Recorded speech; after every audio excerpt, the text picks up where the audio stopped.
Hey everyone out there, Dan here, aka the Comic Concierge, and this is one of my graphic thoughts videos where I talk about 3 graphic novels, giving my thoughts and opinions on them.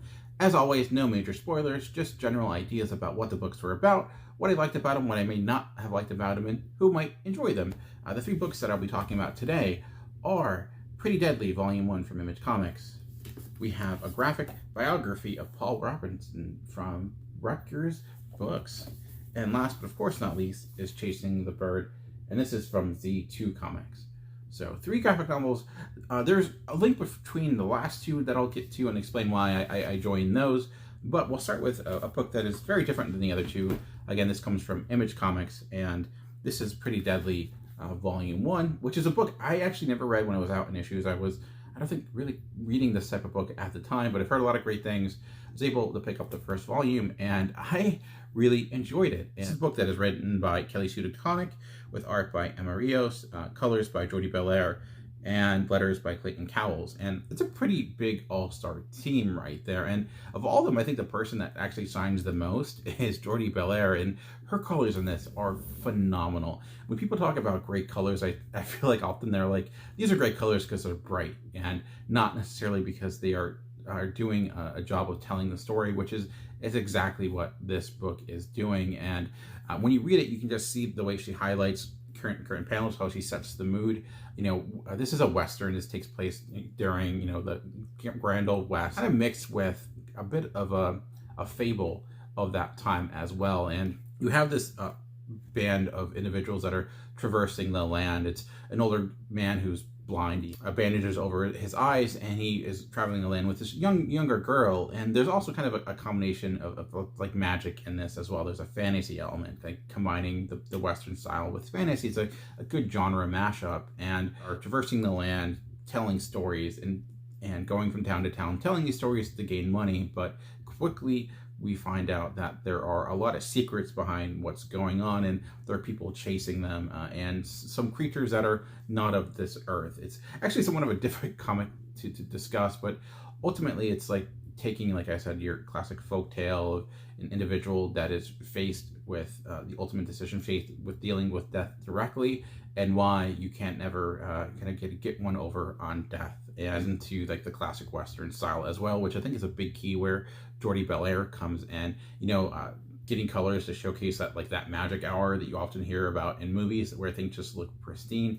That's the case here. Each page though, these pages can get kind of busy. There's a lot on their page, and they always flow really well because of those colors. They're easy to tell like where your eye should move, and how, you know, when violence does happen, how showcasing a lot of yellows and reds to help highlight that. And in general, her color palette, I think, does a lot to set the mood with each and every page. You know, if it's more of a calming scene, if it's more of a moment of aggression, if there's a lot of things happening, and the colors are usually kind of the anchor to set the stage. It's one of the best looking examples of like Jordie Bellaire's work, who's one of the best colorists in the business. But man, like, I don't know her career directory wise, like where this falls into, but I could see this being a book that's like, okay, like this is an all-star colorist that we need to pay attention more to. And now she's of course like one of the most accomplished colorists in comics, and rightfully so. And I do wonder though, I mentioned it, like I don't know if I'd like this in issue format. The reason being is, as I like reading it through issues, I realized you don't get a lot about these characters until really the 3rd or 4th issue, where a lot of the history is revealed about who people are and their connection, and how maybe a story you were told has more truth to it, which seemed like a fairy tale, is actually more into reality than you realize. And you know, by the end of the first volume, basically chaos ensues. And I did like the meshing of the different genres. I do love Westerns, and I love fantasy, and this is probably much more Western than it is fantasy. Whereas like one of my favorite comics is something like East of West, and I had very similar vibes to that, but that's much more of a futuristic tale. This is much more grounded in reality, where, you know, it's not dealing with futuristic technologies. This is much more of the time. So if you did enjoy something like that, which is obviously, you know, Hickman, which can be a little bit cold, this had a much bigger emotional core to it, because relationships to one another is the key here. Like you have this individual that the center story is about this man who tries to protect his wife because she's so beautiful, and he hides her away, which leads to her death. And that mistake is one that you're seeing ramifications of throughout this. In order to like overcome those mistakes, he tends to make more and more egregious mistakes. But are they mistakes? It's in a it's very much a story where morality is much in the gray. This gets a very strong pass for me. I'm definitely going to check out the second volume. I love pretty much everything in this first volume. Again, it's a very gorgeous book. If there's one takeaway, like I said, is that sometimes you do have those comics that read better in trade. And as someone who didn't read this in issues, I know myself well enough to realize that I may have given up on this, and if I didn't read it all that much, it fits together much better as a complete package. So maybe if you are a person that read it in the past and it didn't click with you, maybe give it a second go, and maybe reading it all together will flow a lot more, because it does feel like it's much more designed for that format than it is more the issue format. This graphic novel I'm going to talk about is a graphic biography of Paul Robeson, and Paul Robeson is a name, I'll be honest, I didn't really know before reading this, and I'm surprised by it because that man led quite the life. It gets into all of his life, and you would think it was some sort of Hollywood tale based upon everything that he was able to do. He comes from a family that was, once of slaves, and he's able to rise up due to his personal intelligence. He was a very smart individual, and he was able to get scholarships to universities, including Rutgers, where he was also a huge football star, even despite the fact that when he first tried to join the team, they hated the idea, and he was basically just demolished by the other individuals. It hurt, but he kept going back, and eventually made the team and became one of the biggest college standouts. Despite being a huge college athlete, the fact that he started college in 1915, there was really no professional sports team to go to. There was no National Football League at the time. It was really college athletics, and again, not something you really got paid for. And after that, there was really nothing else for the most part. However, one thing he did get involved in was acting, and he had a pretty impressive stage career and acting career. And being an African American, he was breaking a lot of barriers, not only in the United States, but he did a lot of work overseas as well, in the United Kingdom and England. He's one of the first African Americans in centuries to play Othello again, and he had a career that kept gaining more and more ground. And this story kind of covers his entire life. And if there's one thing I would say about this, though, is it is filled with a lot of information. I did enjoy the art style. I did enjoy the kind of the hand lettering. This is like a craft of love of certainly someone who wants to tell this story, because there's a lot of importance into it and there's a lot to learn. And this is a person who maybe wasn't set out to be this icon, but was just there because he was just trying to kind of do what he thought was right to do, kind of set a stage to find a job. And because of the trail he blazed, a lot of people were able to follow behind him. Unfortunately, he's just not a name we hear nearly enough. Overall, though, I just thought the execution was a bit dry. It does kind of read like a textbook, and just how much it's, here's a moment, here's another moment, here's something important that happened. And I never felt like, outside of just the things that happened, that you got a general sense of who he was. There's just so much that happens, and I get that, like, you want to cover everything, you want to kind of tell the story as it happened. But I think that the downside to that is that you don't necessarily get as much of a sense of place, as much a sense of who he is beyond those accomplishments. It reminds me of like watching a biography, which you kind of just feel like it's just hitting all the key moments in that person's life. And it's good to know this information. It's it's a fascinating read in the sense of what you're learning, but as a read that executes that, I feel like you get into the inner workings of who this is, or the general style. It left a lot to be desired. The art was pretty strong. I thought the art did a good job of kind of being able to take all this information, that there's a lot of it, and put it on the page. Each page is filled with a lot of text and key details. And again, it's something that you ever get like to the point that you don't know what's happening. It's just, it moves to the point where you never settle, and it just doesn't. I think it would have done better maybe if they covered less of the life and maybe just gave more opportunity to find context for those moments. I'm not sure. It's, like I said, I wouldn't necessarily think it's something you shouldn't read, but I think just that dry style, it doesn't make it something that you're excited to read per se. It's in the sense it didn't utilize the medium, I think, in a very effective way to make this story come to life compared to the next book that I talk about. Again, that's more, I think, of a subjective style than an objective issue with the book, but it's certainly one that doesn't necessarily click with me personally as much as other books that utilize the medium to like expand upon what this story is beyond just the surface level, or just the facts and information bit. And I just felt it never got beyond that. So again, I'm glad I read it. I want to discourage you to check it out, especially if you're a person that likes this time or wants to know more about this individual. it's a good read in that sense, but like I said, I don't think beyond just getting that information that you'll get much more out of it. All right, my next book is on the other side of the spectrum, and that's Chasing the Bird, which is a book about Charlie Parker. And I actually have this random tangential connection to Charlie Parker. Well, kind of, not him directly, but I don't know if you all saw the movie The Terminal, then directed by Steven Spielberg, starring Tom Hanks, but I bring it up because in that movie, Tom Hanks is trying to get the autograph of Charlie Parker. It's a big reason why he is trying to get into the city.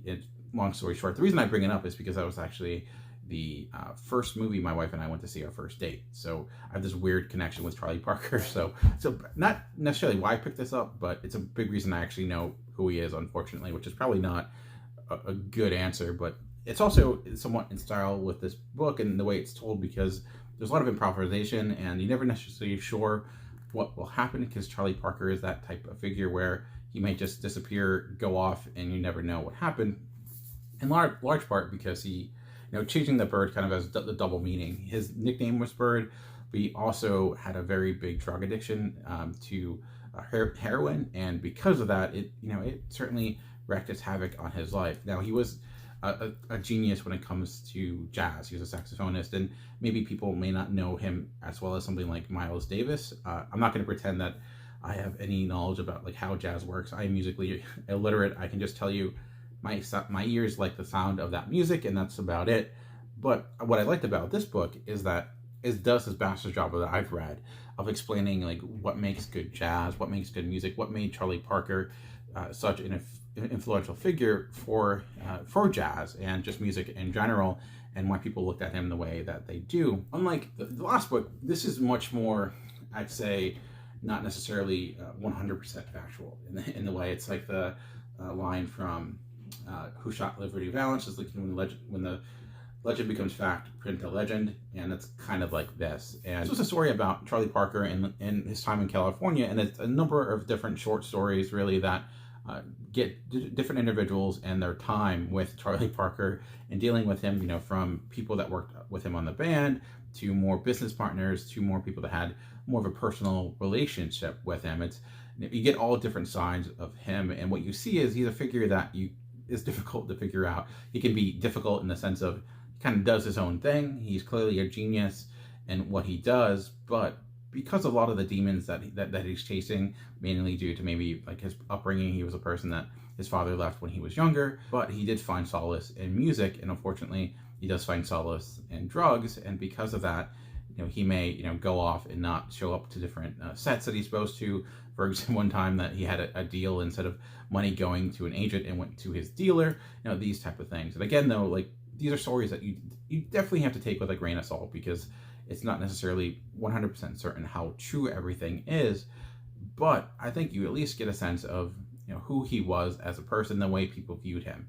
And it's a fascinating ring. The art is fantastic, and how it utilizes, I think, the medium to express the music and the feeling of the music. It's hard to do music in a comic book, right? You can't hear sound, and often it's just like the words and they're stylized a bit, but I thought the art did a better job of adjusting its style and being more interpretive by giving you just a sense of like what you would feel if you actually were hearing the saxophone at this time. And I knew a little bit about Charlie Parker, as I talked about, but now I feel like I know much more, or at least have an idea of much more of what he was like. And now I'm more just interested in not only to read his music, but hear his story, hear more about how he was, and what type of figure he was. And his style in music too, he talked a lot about how it incorporated other styles of music that you may not always fit in with jazz, like classical music, like Bach and things like that. How he saw and he broke down his methods and the way he would improvise and kind of utilize music as a language,